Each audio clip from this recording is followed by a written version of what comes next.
मुंबई में मुहर्रम के जुलूस के दौरान जहरीली साजिश रची गई थी।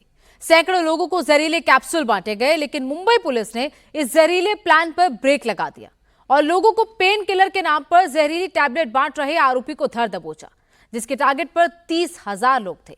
लेकिन ये पूरी साजिश आखिर किसके इशारे पर रची गई थी और इस जहरीले कैप्सूल वाले प्लान के पीछे का मकसद क्या था, हमारी इस रिपोर्ट में देखिए।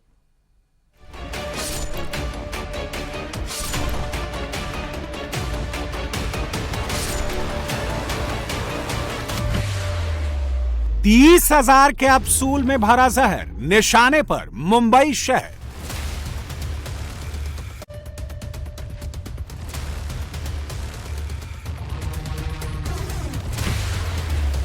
युवक ने कैप्सूल खाई तो जान पर बनाई। कैप्सूल खाने के बाद आपकी तबीयत खराब हुई? हाँ, उल्टी वगैरह आया और कमजोरी सा लगा बस। पकड़ा गया फैयाज, खुल गया मुहर्रम पर जहरीली साजिश का राज।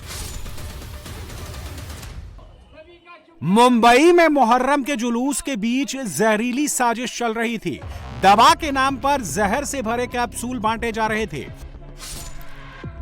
आपकी स्क्रीन पर दिख रहा है ये शख्स मुहर्रम के जुलूस के दौरान लोगों को पेन किलर के नाम पर मौत बांट रहा था।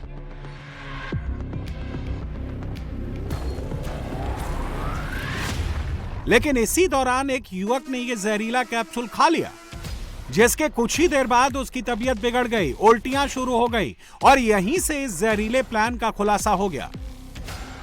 ये काम करके आया तो दवा बांट रहे थे, दवा खाया लेके।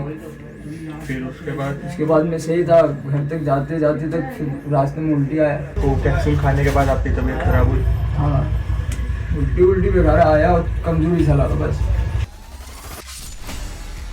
मुंबई पुलिस को जैसे इस बात की खबर मिली तो उन्होंने फौरन पड़ताल करके पुणे के रहने वाले फैयाज प्रेम जी को गिरफ्तार कर लिया, जिसके बाद जब पुलिस ने इसके ठिकाने की जांच की तो वहां से करीब 14,900 वही जहरीले कैप्सूल बरामद हुए, जो ये मुहर्रम जुलूस के दौरान दर्द की दवा बताकर बांट रहा था।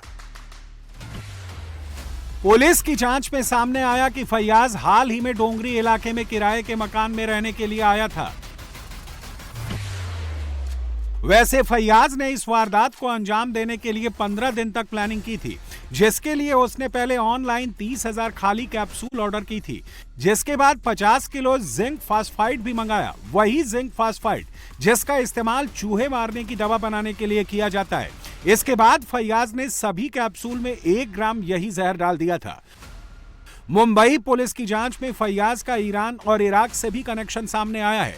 फैयाज पिछले साल 2025 में ईरान और इराक गया था, जिसके बाद पुलिस आरोपी के बैकग्राउंड की भी जांच में जुट गई है। उसने इस प्रोसेशन को टारगेट करने के लिए और साथ ही में लोगों को हानि पहुंचाने के लिए टोटल 30,000 कैप्सूल ऑर्डर की थी ऑनलाइन और साथ ही में 50 किलो जिंक फॉस्फाइड ऑर्डर किया था और प्रत्येक कैप्सूल में 1-1 ग्राम जिंक फॉस्फाइड डाल के उसने इस पर्टिकुलर प्रोसेशन को टारगेट किया और वहाँ पे बहाना बनाया कि ये कैप्सूल पेन किलर की तरह काम करती है और प्रोसेशन में जाने वाले लोगों को ऐसा फंसा के उसने कैप्सूल बेचने की कोशिश करी। अभी तक ये पता चला है कि ये 2025 में ईरान और इराक ये दोनों देशों में जाके ट्रैवल कर चुका है।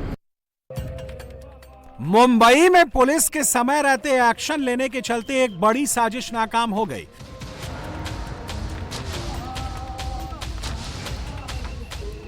मुंबई पुलिस ने मुहर्रम के जुलूस को निशाना बनाने की साजिश का खुलासा तो कर दिया है, लेकिन अभी भी उसको अपने कई सवालों के जवाब नहीं मिल सके हैं।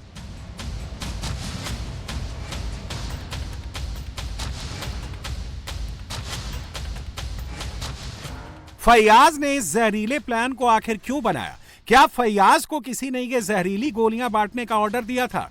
और क्या फैयाज के साथ कोई और भी इस पूरी साजिश में शामिल था?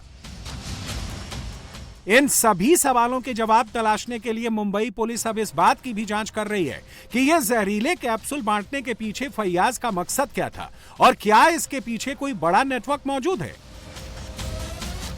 ये बात तो तय है कि ये बहुत बड़े पैमाने पे एक प्रोसेशन में आए हुए लोगों को टारगेट करके हज़ारों लोगों को इसने टारगेट करने की कोशिश की है, उनको क्षति पहुंचाने की कोशिश की है using a dangerous poisonous chemical.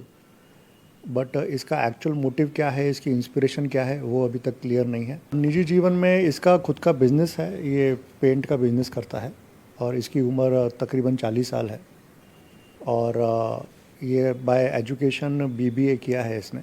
सारे के सारे angle, sabotage angle, terror angle, ये सभी एंगल से हम इन्वेस्टिगेशन कर रहे हैं। लेकिन इस पूरे मामले में सबसे बड़ा सवाल यही है कि क्या वाकई मुहर्रम के जुलूस को निशाना बनाने की कोई सुनियोजित साजिश थी या इसके पीछे कोई और वजह है। फैयाज की साजिश बहुत खतरनाक थी। वो मुंबई के 30,000 लोगों को ये जहरीले कैप्सूल बांटना चाहता था, यानी उसने मास कैजुअलिटी का प्लान बना रखा था ताकि एक ही बार में ज्यादा से ज्यादा लोगों को निशाना बनाया जा सके। मुंबई पुलिस को शक है कि वो 30,000 लोगों के कत्ल करने का प्लान बनाकर मुंबई में आया था, लेकिन पुलिस ने समय रहते उसे धर दबोचा। मुहर्रम के जुलूस के दौरान वो लोगों को कैप्सूल बांट रहा था और उस कैप्सूल के अंदर जिंक फॉस्फाइड था। जिंक फॉस्फाइड वो केमिकल जो चूहे मारने के लिए इस्तेमाल किया जाता है, यानी कि चूहे मारने की जो दवाई होती है उसमें जिंक फॉस्फाइड का इस्तेमाल होता है। 50 किलो जिंक फॉस्फाइड इस शख्स ने ऑर्डर किया था और 30,000 कैप्सूल्स ऑर्डर किए थे और उनमें उन कैप्सूल्स में ये जिंक फॉस्फाइड भर रहा था। इसका मोटिव, इसकी मंशा जो है वो लोगों को नुकसान पहुंचाने की थी। अब पुलिस इसमें टेरर एंगल के लिहाज से भी जांच कर रही है, सबोटाज एंगल के भी लिहाज से जांच कर रही है और मास कैजुअलिटी एंगल के लिहाज से भी जांच कर रही है कि आखिर ये शख्स क्यों इस तरह की हरकत करने पर आमादा था।